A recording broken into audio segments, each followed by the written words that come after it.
ಎಲ್ಲರಿಗೂ ಹೇಗಿದ್ರೆ ಎಲ್ಲರೂ ಓಕೆ. ಇವತ್ತು ನಾನು ಸ್ವಲ್ಪ ಟಿಪ್ಸ್ ನಿಮ್ಮ ಜೊತೆ ಶೇರ್ ಮಾಡೋಣ ಅಂತ ಹೇಳಿ ನಾನು ನನ್ನ ಡೈಲಿ ಲೈಫಲ್ಲಿ ಕೆಲವು ಅಡುಗೆ ಮಾಡ್ತಾ ಕೆಲವು ಟಿಪ್ಸನ್ನು ನಾನು ಅಡುಗೆ ಮಾಡ್ತಾ ಕೆಲವು ಐಡಿಯಾವನ್ನು ನಾನು ಮಾಡ್ತಾ ಇರ್ತೀನಿ.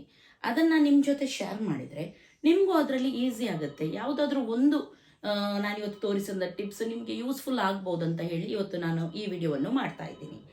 ಓಕೆ, ಬನ್ನಿ ಸ್ಟಾರ್ಟ್ ಮಾಡೋಣ. ನನ್ನ ಫಸ್ಟ್ ಟಿಪ್ ನಿಮಗೇನು ಗೊತ್ತಂದರೆ, ನಾವು ಹೆಚ್ಚಾಗಿ ತರಕಾರಿ ಎಲ್ಲ ತಂದು ಬರ್ತೀವಿ. ಅದನ್ನೇನು ಮಾಡ್ತೀವಿ, ನಾವು ನಮ್ಮ ಕಿಚನ್ ಸ್ಲ್ಯಾಬ್ ಎಲ್ಲ ಇರುತ್ತೆ ನೋಡಿ, ಕೌಂಟರ್ ಟಾಪ್ ಹೇಳ್ತೀವಿ, ಅದರ ಮೇಲೆ ನಾವು ಈ ರೀತಿ ಕ್ಲೀನ್ ಮಾಡಲಿಕ್ಕೆ ಇರ್ತೀವಿ. ಆವಾಗ ನಮಗೆ ಇಲ್ಲಿ ಡಬಲ್ ಕೆಲಸ ಏನು ಗೊತ್ತುಂಟಾ, ಒಂದು ಆ ಕಿಚನ್ ಸ್ಲ್ಯಾಬನ್ನು ಕೂಡ ನಾವು ಕ್ಲೀನ್ ಮಾಡಬೇಕು ನೋಡಿ, ಅದರ ಮೇಲೆ ಬಟ್ಟೆಯಿಂದ ತೆಗಿಬೇಕು, ಅದನ್ನು ಒರೆಸ್ಬೇಕು. ಈ ರೀತಿ ನಮ್ಮ ಕೆಲಸ ಉಂಟು ನೋಡಿ, ಡಬಲ್ ಆಗುತ್ತೆ. ಹಾಗೂ ಟೈಮ್ ಉಂಟು ನೋಡಿ, ಸುಮ್ಮನೆ ನಮ್ಮದು ವೇಸ್ಟ್ ಆಗುತ್ತೆ. ನಾವು ಯಾವಾಗಲೂ ಟೈಮ್ ಸೇವ್ ಮಾಡುವಂಥ ಕೆಲಸ ಮಾಡಿದರೆ ಮತ್ತು ನಾವು ಕೂತ್ಕೊಂಡು ನಮಗೋಸ್ಕರ ಸ್ವಲ್ಪ ಟೈಮನ್ನು ಇಡ್ಬೋದು. ನಾನೇನು ಮಾಡ್ತೀನಿ ಅಂದರೆ, ಈ ರೀತಿಯೆಲ್ಲ ಪ್ಯಾಕೆಟ್ ಬರುತ್ತೆ, ಯಾವುದಾದ್ರೂ ಪ್ಯಾಕಿಂಗ್ ಅದರಲ್ಲೆಲ್ಲ ಬರುತ್ತೆ, ಅದನ್ನು ತೆಗೆದಿಡ್ತೀನಿ. ಇದರ ಮೇಲೆ ನಾವು ಎಲ್ಲ ತರಕಾರಿಯನ್ನು ಕ್ಲೀನ್ ಮಾಡ್ಬೋದು.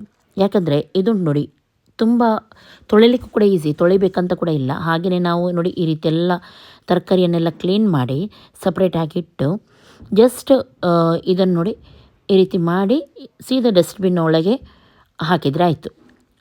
ಏನಾದರೂ ವೇಸ್ಟ್ ಮಾಡಿದ್ದೀವಿ ನೋಡಿ, ಅದನ್ನು ವೇಸ್ಟೇಜನ್ನು ಡಸ್ಟ್ಬಿನ್ ಒಳಗೆ ಹಾಕಿದರೆ ಸ್ಲ್ಯಾಬ್ ಕೂಡ ಕ್ಲೀನ್ ಇರುತ್ತೆ, ಹಾಗೂ ನಮ್ಮ ಕೆಲಸ ಕೂಡ ಉಳಿಯುತ್ತೆ. ಹಾಗೂ ಇದನ್ನು ಈ ರೀತಿ ಮಡಚಿಟ್ರೆ ಆಯಿತು ನೋಡಿ, ಚೂರು ಕೂಡ ಗಲೀಜಾಗಲ್ಲ.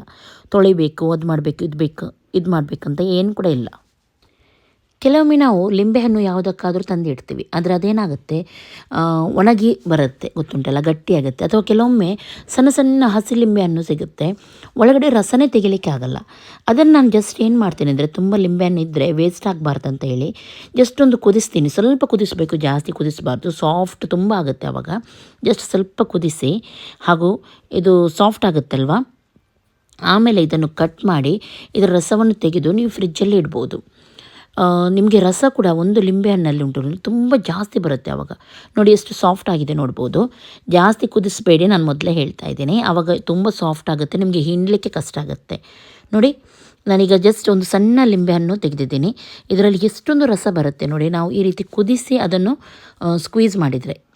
ಯಾಕೆ ಗೊತ್ತುಂಟು, ಇದು ಸಾಫ್ಟ್ ಆಗುತ್ತಲ್ವ, ಎಲ್ಲ ರಸವನ್ನು ನಾವು ಆವಾಗ ತೆಗಿಬೋದು.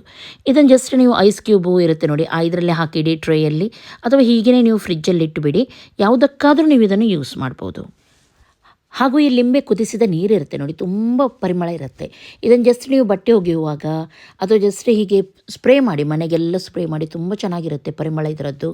ಅಥವಾ ಯಾವುದಾದ್ರೂ ಎಣ್ಣೆ ಜಿಡ್ಡು ಪಾತ್ರೆ ಇದೆ ಆದರೆ, ಅಥವಾ ಯಾವುದಾದ್ರೂ ಸ್ಮೆಲ್ ಬರ್ತಿದೆ ಆದರೆ, ಹಸಿ ವಾಸನೆದ್ದೆಲ್ಲ, ಆವಾಗ ನೀವು ಇದನ್ನು ಹಾಕಿ ತೊಳಿಬೋದು. ತುಂಬ ಚೆನ್ನಾಗಿರುತ್ತೆ ಇದರ ಸ್ಮೆಲ್, ವೇಸ್ಟ್ ಮಾಡಬೇಡಿ. ನನ್ನ ನೆಕ್ಸ್ಟ್ ಒಂದು ಟಿಪ್ ಏನೆಂದರೆ, ನಿಮಗೆ ನಾವು ಯಾವಾಗಲೂ ಗ್ರೀನ್ ಮಸಾಲ, ಗ್ರೀನ್ ಚಟ್ನಿ ಈ ರೀತಿಯೆಲ್ಲ ಮಸಾಲ ತೆಗಿತೀವಿ.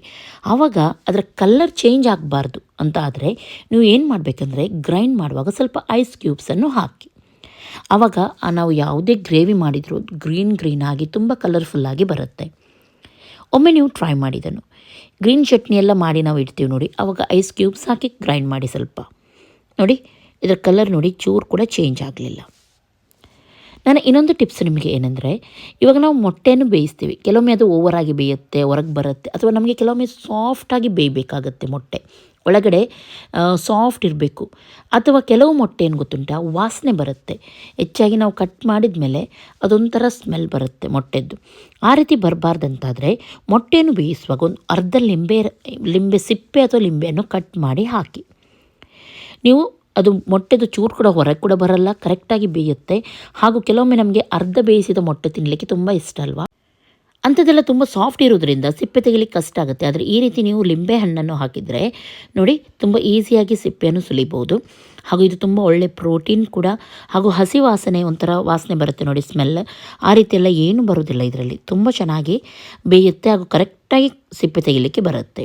ಒಮ್ಮೆ ನೀವು ಈ ಟ್ರಿಕ್ಸನ್ನು ಟ್ರೈ ಮಾಡಿ ನೋಡಿ.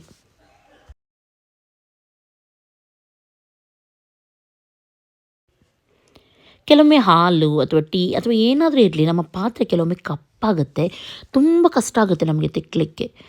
ಆವಾಗ ನಾವು ಏನು ಮಾಡಬೇಕಂದ್ರೆ, ಒಂದು ಈರುಳ್ಳಿ ಇರುತ್ತೆ ನೋಡಿ, ಅದರ ಸಿಪ್ಪೆ ಸಮೇತ ಈ ರೀತಿ ಸಣ್ಣ ಈರುಳ್ಳಿ ಅಥವಾ ಸ್ವಲ್ಪ ಹಾಳಾದ ಈರುಳ್ಳಿ ಕೂಡ ಆಗುತ್ತೆ, ಅದನ್ನು ಇಟ್ಟಿದ್ರೆ ನೀವು ಅದನ್ನೇನು ಮಾಡಬೇಕು ನೋಡಿ, ಸಿಪ್ಪೆ ಸಮೇತ ಇದಕ್ಕೆ ಹಾಕಿ ಸ್ವಲ್ಪ ವೆನಿಗರನ್ನು ಹಾಕಿ ಕುದಿಸಿ.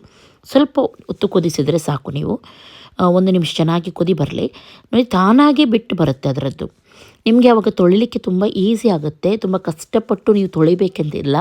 ಪಾತ್ರೆ ಕೂಡ ಹಾಳಾಗೋದಿಲ್ಲ, ಸ್ಮೆಲ್ ಕೂಡ ಬರೋದಿಲ್ಲ, ಹಾಗೂ ನಿಮ್ಮ ಕೈ ಕೂಡ ನೋವಾಗೋದಿಲ್ಲ. ತುಂಬ ಕ್ಲೀನಾಗಿ ಬರುತ್ತೆ. ಚೆನ್ನಾಗಿ ಕುದಿಸಿ ಆದಮೇಲೆ ಇದನ್ನು ನಾನು ಬಿಸಾಡ್ತಾ ಇದ್ದೀನಿ. ಹಾಗೂ ನಿಮ್ಮ ಕಣ್ಣ ಮುಂದೆನೇ ನೋಡಿ ಅದು ತುಂಬ ಕರಂಚಿದ್ದು ನೋಡ್ತಾ ಇದ್ದೀರಲ್ಲ. ನೋಡಿ ಜಸ್ಟ್ ಎಷ್ಟು ಸಾಫ್ಟಾಗಿ ನಾನು ತಿಕ್ತಾ ಇದ್ದೀನಿ ನೋಡ್ಬೋದು ನೀವು. ಬೇಗನೆ ಇದು ಹೋಗುತ್ತೆ ನೋಡಿ. ತುಂಬ ನಿಮಗೆ ನೋವು ಕೂಡ ಆಗೋದಿಲ್ಲ, ಕಷ್ಟ ಕೂಡ ಆಗೋದಿಲ್ಲ. ಹಾಗೂ ಎಷ್ಟು ಚೆನ್ನಾಗಿ ಪಾತ್ರೆ ಪಳಪಳ ಆಗುತ್ತೆ ನೋಡ್ಬೋದು ನೀವು. ಇದೆಲ್ಲ ಕೆಲವು ನನ್ನ ಸಿಂಪಲ್ ಟ್ರಿಕ್ಸ್. ನಾನು ನಾರ್ಮಲ್ ಆಗಿ ಯೂಸ್ ಮಾಡುವಂಥದ್ದು ನಿಮಗೆ ನಾನು ತೋರಿಸಿದ್ದೀನಿ.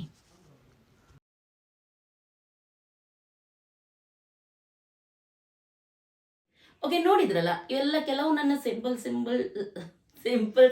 ಟಿಪ್ಸ್ ನಿಮಗೆ ಖಂಡಿತ ಇಷ್ಟ ಆಗಿರ್ಬೋದು ಅಂತ ಎನಿಸ್ತೀನಿ, ಅಥವಾ ಕೆಲವು ಇದರಲ್ಲಿ ನಿಮಗೆ ಯೂಸ್ಫುಲ್ ಆಗಿರ್ಬೋದು ಅಂತ ಎನಿಸ್ತೀನಿ. ಹಾಗೂ ನಿಮಗೂ ಕೂಡ ಏನಾದರೂ ಬೇರೆ ಐಡಿಯಾ ಇದೆ ಆದರೆ ನೀವು ಕೂಡ ಕಮೆಂಟಲ್ಲಿ ಶೇರ್ ಮಾಡಿ.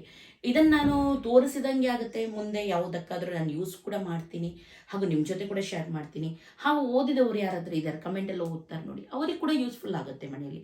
ಹೀಗೆ ನಮ್ಮ ಹತ್ರ ಇರುವಂಥ ಕೆಲವು ಐಡಿಯಾಸ್ ಎಲ್ಲ ನಾವು ಶೇರ್ ಮಾಡ್ತಾ ಇದ್ರೆ ಎಲ್ಲರಿಗೂ ಯೂಸ್ಫುಲ್ ಆಗುತ್ತೆ ಅಲ್ವಾ. ನಮ್ಮ ಲೈಫ್ ಸ್ವಲ್ಪ ಸಿಂಪಲ್ ಆಗುತ್ತೆ ಇದರಿಂದ. ಓಕೆ, ಇವತ್ತು ಈ ತೋರಿಸಿದ ವಿಡಿಯೋದಲ್ಲಿ ಯಾವುದು ನಿಮಗೆ ಇಷ್ಟ ಆಯಿತು ಅದನ್ನು ಕೂಡ ನೀವು ನನಗೆ ಕಮೆಂಟ್ ಮಾಡಿ ಹೇಳಿ. ಎಲ್ಲರಿಗೂ ಟೇಕ್ ಕೇರ್, ಬಾಯ್ ಬಾಯ್.